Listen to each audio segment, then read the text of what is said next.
They see my disability, I see my ability. They call me disabled, I call myself differently abled. There are some incidents that happen in your life. Those incidents break you, deform you, but they mold you into the best version of you. And the same thing happened to me. I was 18 years old when I got married. My father wanted me to get married. And all I said was, if that makes you happy, I'll say yes. And of course, it was never a happy marriage. Just about after 2 years of getting married, I met a car accident. Somehow my husband fell asleep and the car fell in the ditch. He managed to jump out, saved himself. I'm happy for him. But I stayed inside the car and I sustained a lot of injuries. The list is a bit long, don't get scared. The wrist was fractured. Shoulder bone and collarbone were fractured. My whole rib cage got fractured. And because of the rib cage injury, lungs and liver were badly injured. I couldn't breathe. I lost urinary bowel control. That's why I have to wear the bag wherever I go. 3 vertebrae of my backbone were completely crushed. And I got paralyzed for the rest of my life. I finally ended up in a hospital where I stayed for 2.5 months. I underwent multiple surgeries. One day, doctor came to me and he said, well, I heard that you wanted to be an artist, but you ended up being a housewife. I have a bad news for you. You won't be able to paint again because your wrist and your arm are so deformed, you won't be able to hold a pen again. Next day, doctor came to me and said, your spine injury is so bad, you won't be able to walk again. Because of your spine injury and the fixation that you have in your back, you won't be able to give birth to a child again. That day, I was devastated. I asked my mother, why me? And that is where I started to question my existence. Why am I even alive? And that is where I realized that the words have the power to heal the soul. My mother said to me, this too shall pass. God has a greater plan for you. I don't know what it is, but He surely has. And in all that distress and grief, somehow or the other, those words were so magical that they kept me going. One day I asked my brothers, I know I have a deformed hand, but I'm tired of looking at these white walls in the hospital and wearing these white scrubs. I'm getting tired of this. I want to add more colors to my life. I want to do something. Bring me some colors. Bring me some small canvas. I want to paint. So the very first painting I made was on my deathbed, where I painted for the very first time. It was not just an art piece or just my passion. It was my therapy. And then I was discharged and I went back home. And I went back home and I realized that I have developed a lot of pressure ulcers on my back and on my hip bone. I was unable to sit.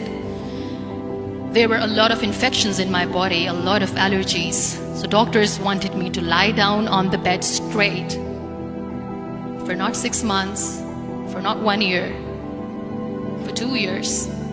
I was bedridden, confined in that one room, looking outside the window, listening to the birds chirping and thinking maybe there will be a time when we'll be going out with the family and enjoying the nature.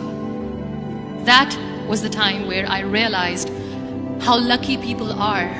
That is the time where I realized that the day I'm going to sit, I'm going to share this pain with everyone to make them realize how blessed they are, and they don't even consider them lucky. That day I decided that I'm going to fight my fears. We all have fears. Fear of unknown, fear of losing people, fear of losing health, money. We want to excel in career, we want to become famous, we want to get money. We are scared all the time.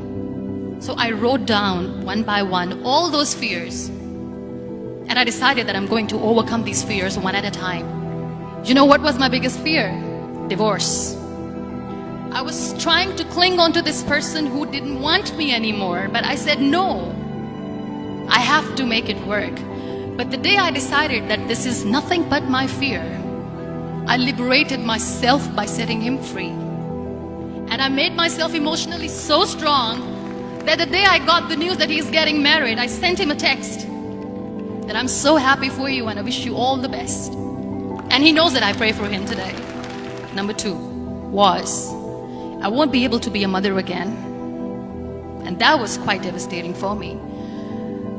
But then I realized there are so many children in the world, all they want is acceptance. So there is no point of crying, just go and adopt one. And that's what I did. People think that they will not be accepted by the people because we, in the world of perfect people, are imperfects. So I decided that instead of starting an NGO for disability awareness, which I know will not help anyone, I started to appear more in public. I started to paint. I decided that I'm going to join the national TV of Pakistan as an anchor person. And I've been doing a lot of shows for the last 3 years. I became the National Goodwill Ambassador for UN Women Pakistan, and now I speak for the rights of women, children. We talk about inclusion, diversity, gender equality, which is a must. Every time I go in public, I always smile. It's always a big toothy smile on my face, and people ask me, don't you get tired of smiling all the time? What's the secret? I always say one thing, that I have stopped worrying about the things that I have lost, the people that I have lost. Things and people who were meant to be with me are with me. And sometimes, somebody's absence makes you a better person. Cherish their absence. It's always a blessing in disguise.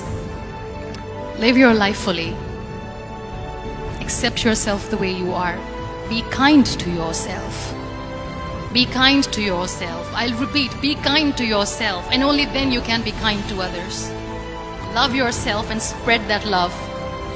Life will be hard. There will be turmoils, there will be trials, but that will only make you stronger. So when you accept yourself the way you are, the world recognizes you. It all starts from within.